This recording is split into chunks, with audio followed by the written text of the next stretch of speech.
नमस्कार, स्वागत है आपका ज्योतिष वास्तु और उपाय के चैनल में। बात करेंगे वृश्चिक लग्न में शुक्र की स्थिति की। वृश्चिक लग्न मंगल प्रधान लग्न है और इसके जो भी जातक होते हैं जिनका लग्न वृश्चिक होता है, लग्न वृश्चिक उसको कहेंगे जिनके की लग्न के अंदर 8 नंबर लिखा हुआ है। जैसे कि यहाँ पे ये 8 नंबर लिखा हुआ है और ये शरीर है। ये वृश्चिक लग्न वालों का शरीर है और शरीर कैसा है, 8 नंबर जैसा, यानी कि 8 नंबर मंगल की राशि है। तो मंगल की जैसे ये ऊर्जा से भरे हुए रहते हैं। जैसे सेनापति होता है हमेशा तैयार, तो ये काम में बड़े निपुण होते हैं और जो भी काम करते हैं उसको बहुत ही जल्दी से और अच्छी तरह से करते हैं। वृश्चिक लग्न के जो भी पुरुष होते हैं वो हर कार्य में आगे रहते हैं और जो भी कार्य उनको सौंपा जाता है उसको वो बहुत ही होशियारी से और अच्छी तरह से कुशलता से अंजाम देते हैं उसको। जो स्त्रियां होती है वृश्चिक लग्न की, वो ये पत्नी स्थान कहते हैं इसको, पार्टनर का। तो वो अपने पति को बहुत प्यार करती हैं और पति का वो सारा काम करती है और बहुत ही पति की देखभाल करती हैं और उनका वैवाहिक जीवन भी सुखमय होता है। तो वृश्चिक लग्न वाले जितने भी जातक हैं, जातक और जातिका दोनों, उनके यहाँ पे शुक्र की स्थिति है। सपोज यहाँ पे आपके शुक्र लिखा हुआ है तो ये मंगल का घर है, ये आप स्वयं खुद हैं। तो शुक्र की दृष्टि सीधी जाएगी यहाँ पे जहाँ 2 लिखा है। तो 2 नंबर वाला घर है आपके पत्नी का, आपके पार्टनर का, आपके व्यापार का, आपके लिक्विड करेंसी का। तो ये यहाँ से शुक्र इस घर को देखेगा तो इस घर को भी वो अच्छा करेगा। अब जब यहाँ पे स्थित होएगा तो ये क्या परिणाम देगा, पहले तो यहाँ का देखते हैं कि वृश्चिक लग्न वालों का लग्न में ही शुक्र बैठा है, यानी कि उनके शरीर में शुक्र बैठा है। तो उनका शरीर कैसा होगा, बहुत ही सुंदर होएगा उनका शरीर, बहुत ही आकर्षक व्यक्तित्व के होंगे और उनमें लोगों को प्रभावित करने की शक्ति जन्मजात होगी। इस तरह का उनका आभामंडल, शरीर, ड्रेसिंग सेंस और उनका व्यवहार, बोलचाल, साथ ही उनकी आंखें इस टाइप की होगी कि हर कोई व्यक्ति उनकी ओर खींचा चला जाता है। तो आकर्षण शक्ति इनमें प्रबल रूप से होती है। जहाँ जिन भी लोगों के शुक्र यहाँ पे स्थित है उनको पत्नी बहुत ही सुंदर मिलती है, क्योंकि ये पत्नी स्थान को देख रहा है। जब भी शुक्र जिधर भी देखता है उस घर को सुंदर कर देता है।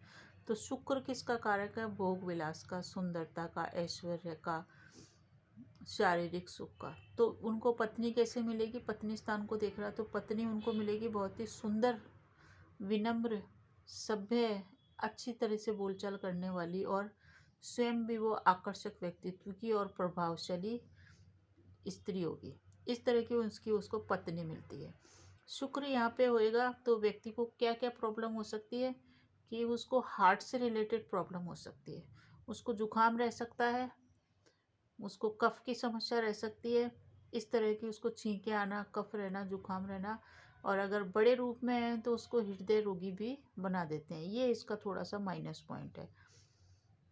शुक्र यहाँ पे रहता है, पत्नी भी सुंदर देता है, पर फिर भी पुरुष जो होता है, स्त्री तो नहीं, पुरुष जो होता है वो पर स्त्रीगामी भी हो सकता है अगर वो कुंवारा है तो, और शादीशुदा है तो वो पर स्त्रीगामी होएगा और वैसे वो दूसरे लोगों में भी उसका इंटरेस्ट दिला देता है। अगर यहाँ पे शुक्र के प्रभाव में दूसरे ग्रह देख रहे हैं, जैसे शुक्र के संग यहाँ राहु आ जाए तो वो पर स्त्रीगामी हो सकता है। शुक्र के संग यहाँ केतु आ जाएगा तब भी वो लंपट होएगा और पर स्त्रीगामी हो सकता है। परंतु अगर अकेला शुक्र है तो वो पति पत्नी का जोड़ा बहुत ही अच्छी तरह से शानदार तरीके से जीवन जीता है। तो इस तरह से यहाँ पे शुक्र होने से व्यक्ति को कुलदीपक योग भी बनता है। कुल का दीपक बनाने वाला योग है ये। अगर यहाँ पे लग्न में ही शुक्र किसी भी व्यक्ति के है, 8 नंबर लिखा है और यहाँ शुक्र है, तो वो कुल का नाम रोशन करता है।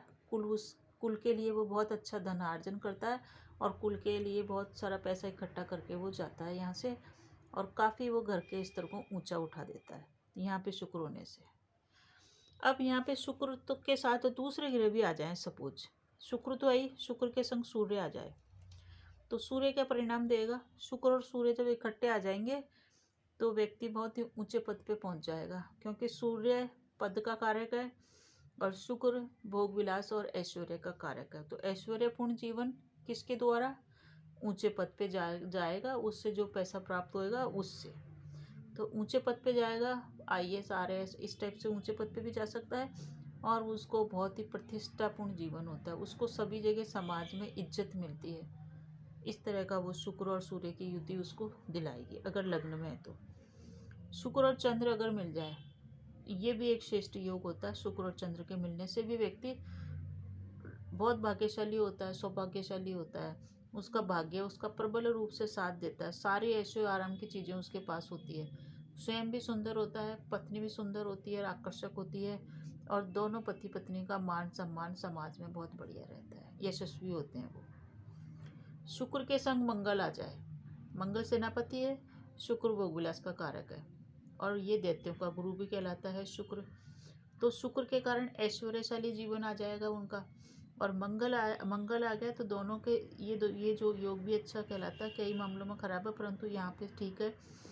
तो राजा के समान पराक्रमी होएगा। जिस प्रकार राजा अपने राज्य का विस्तार करने के लिए बहुत पराक्रम करता है और आसपास के एरियो को अपने एरिया में मिलाता है और पराक्रमी होता है, मेहनती। पराक्रमी का मतलब है मेहनत करना, अपने कौशल और अपना जो भी चतुराई है उसको प्रदर्शित करना। तो राजा के समान वो अपने कौशल, कुशलता, स्किल को प्रदर्शित करेगा और वो उसमें सफल होएगा। साथ ही उसका जीवन बहुत ऐश्वर्यशाली होएगा। धन दौलत, धनी और मानी सब कुछ उसको उसके पास होएगा। शुक्र के संग बुध आ गया है, यहाँ पे शुक्र तो है प्लस बुध भी आ जाए तो शुक्र और बुध आ जाएगा। तो बुध किसका कारक है? हमारे बिजनेस का, व्यापार का। तो उसके दिमाग में व्यापारिक बुद्धि चलेगी, क्योंकि ये हमारा शरीर ही तो है। तो शरीर में क्या क्या अंदर आ गया? व्यापार आ गया। शुक्र आने से क्या आ गया? वैभवशाली जीवन आ गया, ऐश्वर्य आ गया, लग्जरियस लाइफ आ गई। तो बुद्ध के कारण क्या है? वो व्यापार में ऊंचाइयां छुएगा। उसका शरीर, उसका माइंड इस टाइप का बहुत शार्प होएगा कि वो व्यापार में नई नई रणनीति बना के उस एरिया के अंदर बहुत आगे निकलेगा व्यापार के अंदर। और वो व्यापार को इतना ऊंचाई पे ले जाएगा कि उसका जीवन ही वैभवशाली हो जाएगा उस व्यापार से। यानी कि उसको व्यापार फलेगा। वो व्यापार जो भी करेगा उस व्यापार में वो मुनाफे के साथ ही वो आगे बढ़ेगा। शुक्र के संग गुरु आ जाए तो शुक्र तो दैत्यों का गुरु है और गुरु है वो देवताओं के गुरु है। दोनों गुरु एक संग आ गए। दोनों गुरु जब भी एक संग आते हैं तो दोनों ही अपना अपना कार्य करते हैं और एक दूसरे के कार्य में रुकावट भी नहीं डालते हैं। जैसे दो स्कूल में दो टीचर होते हैं, दोनों अपने अपने सब्जेक्ट के क्लासों में जाते हैं और पढ़ाते हैं, उसी टाइप से। तो शुक्र होएगा वो व्यक्ति को धनवान बनाएगा और रुपए पैसे की उसके पास कोई कमी नहीं रहेगी, ऐश्वर्यशाली उसका जीवन बनाएगा। गुरु होएगा तो धनवान होने के बाद भी वो अच्छे कर्म करेगा और उसका आध्यात्मिक विकास होएगा। यानी कि धनवान बन के गलत रास्ते पे नहीं जाएगा। जैसे कि अगर शुक्र के संग राहु हो जाएगा तो धनवान तो होगा पर गलत रास्ते पे जाएगा, कुमार्ग पे चल जाएगा। ऐसा गुरु होने नहीं देगा, उसको सतमार्ग पे चलाएगा और वो आध्यात्मिक रहेगा, दान पुण्य करेगा, भंडारे में पैसा देगा। तो इस तरह से वो अपने पैसे के द्वारा आध्यात्मिक अपना विकास कर लेगा और अपना परलोक सुधारेगा। इस टाइप का होएगा। अगर शुक्र के संग यहाँ पे शनि आ गया, शुक्र और शनि मिल गए तो शुक्र तो है पत्नी, शनि है पति, तो इनको पति पत्नी का जोड़ा भी बोलते हैं। तो जब ये दोनों किसी की भी कुंडली में, ये वृश्चिक लग्न किसी की भी कुंडली में हो तो ये श्रेष्ठ परिणाम देने में कामयाब रहते हैं। तो इससे शुक्र और शनि के एक संग आने से पत्नी सुंदर, सुखी वैवाहिक जीवन और ऐश्वर्यशाली जीवन, साथ ही धनवान। और इसके साथ साथ दोनों पति पत्नी कैसे होंगे? बहुत ही ज़्यादा प्रैक्टिकल ज्ञान वाले। कुछ लोग होते हैं ना कि भावनाओं में बह के निर्णय करते हैं, कुछ लोग बहुत ज़्यादा प्रैक्टिकल होते हैं, तो कुछ लोग होते हैं जो बिल्कुल बीच में चलते हैं। जब भावनाओं की ज़रूरत होती है वहाँ पे भावनाओं का भी यूज़ करते हैं और जहाँ प्रैक्टिकल की ज़रूरत होती है वो प्रैक्टिकल भी यूज़ करते हैं। तो इस टाइप की युति होगी ये कि उनके बैलेंस जीवन जिएंगे, वो भावनाओं में ज़्यादा नहीं बहेंगे और प्रैक्टिकल में भी ज़्यादा प्रैक्टिकल नहीं होंगे। इतना ज़्यादा प्रैक्टिकल भी नहीं प्रैक्टिकल हो गए कि भावनाओं का स्थान ही नहीं है, तो वो वाली चीज़ नहीं। बहुत ज़्यादा उनको व्यवहारिक ज्ञान रहेगा, कहाँ पे कितना बोलना, कितने लोगों से संपर्क रखना है, व्यापार में, बिजनेस में, नौकरी में कैसे चलना, दुनियादारी की बातें उनको सारी आएगी। और पत्नी उनको बहुत ही पतिव्रता मिलेगी और पत्नी को पति अच्छा मिलेगा। तो दोनों पति पत्नी बहुत ही श्रेष्ठ होंगे, एक दूसरे के आकर्षण में बंधे रहेंगे और दोनों का वैवाहिक जीवन बहुत ही सुखद रहेगा। साथ ही साथ उनके पास जीवन को सुखी बनाने वाले सारे ऐशो आराम की चीज़ें भी वो होएगी। अब दो युतियाँ बहुत ही खराब है कि शुक्र के संग यहाँ राहु आ गया। शुक्र चमकीला ग्रह है, राहु एक बादल है, छाया है, भ्रम और माया जाल और मोह जाल फैलाने वाला है। यानी कि व्यक्ति को भ्रम में डालता है, तो व्यक्ति गलत कार्य करता है। तो इसमें डिग्री देखने से पता चल जाएगा कि कौन हावी रहेगा, शुक्र रहेगा या राहु रहेगा।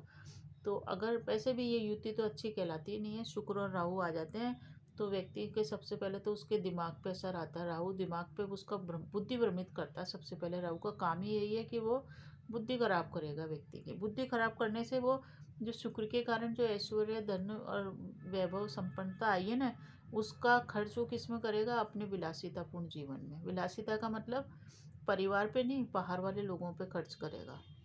और उसको वैवाहिक सुख भी कम मिलेगा, क्योंकि वो बाहर वाले लोगों पे ज़्यादा खर्च कर रहा है। बाहर के स्त्री, बाहर के पुरुष पे खर्च कर रहा है, तो परिवार वाले उसको पसंद भी नहीं करेंगे। परिवार वालों पसंद नहीं करने के कारण पति पत्नी के जो भी हैं, पति है तो पत्नी, पत्नी है तो पति, तो उनको कम वैवाहिक सुख रहेगा, क्योंकि वह वैवाहिक सुख की कामना बाहर करते हैं। तो उनका विलासीपूर्तापूर्ण जीवन रहता है और वो धूर्त प्रकृति के होते हैं, यानी कि दुष्ट प्रवृत्ति के होते हैं, और वो छल कपट करते हैं। अगर शुक्र के संग राहु या शरीर में ही बैठ गए आपके, यानी कि आपका जो शरीर है ना, उसी में ही आपके छल कपट करने की प्रवृत्ति घुसी हुई है। शुक्र के कारण बाहरी आभा मंडल तो बहुत सुंदर है, दिखने में तो बहुत सुंदर है, सब कुछ अच्छा है, परंतु अंदर मन में कपट है, छल है, धूर्तता है। ऐसा ये यहाँ पे दिखा देता है।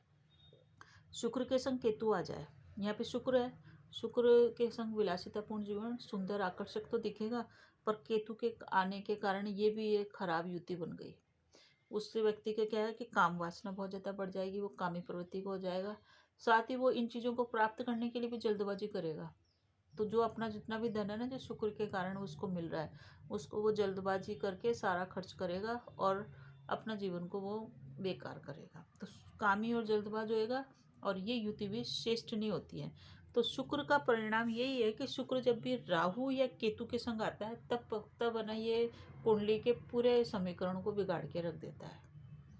तो ये देखना है कि हमको शुक्र और राहु के अंदर है तो डिग्री वाइज कितना है, डिग्री का भी फर्क पड़ता है। पर वैसे मोटा मोटा है कि शुक्र के संग राहु केतु आएंगे तो वैवाहिक जीवन को खराब करेंगे और उनका वैवाहिक जीवन सुखी नहीं रहेगा। पत्नी को, पत्नी है या पति है जो भी है, उसके साथ जो रह रहे हैं उनको बहुत ही कंप्रोमाइज़ करना पड़ेगा अपनी गृहस्थी की गाड़ी चलाने के लिए। तो ये था वृश्चिक लग्न में शुक्र का जो स्थिति होती है, उससे क्या परिणाम कुंडली में आते हैं। वैसे वृश्चिक लग्न वालों के लिए उपाय यही है कि वो कोई भी कार्य करें तो थर्सडे को करें, बृहस्पतिवार को, और गुरुदेव या विष्णु भगवान की पूजा ही उनके लिए श्रेष्ठ फलदायी रहती है। वृश्चिक लग्न वालों के लिए पुखराज रत्न धारण करना उनके लिए श्रेष्ठ रहता है, और मूंगा भी धारण कर सकते हैं। बाकी उनको काले रंग के कपड़ों से परहेज रखना चाहिए, काला रंग उनके लिए शुभ नहीं होता है। तो खास मौक़ों पर, खास चीज़ के लिए, इंटरव्यू के लिए या किसी खास के लिए जा रहे हैं तो काले रंग से वो परहेज रखें। इस तरह की जानकारी और भी आएगी। वीडियो को प्लीज़ शेयर कीजिए अधिक से अधिक लोगों में, चैनल को सब्सक्राइब कीजिए अच्छा लगे तो। बाकी आपका जीवन सुखी रहे, इसी शुभकामना के साथ नमस्कार।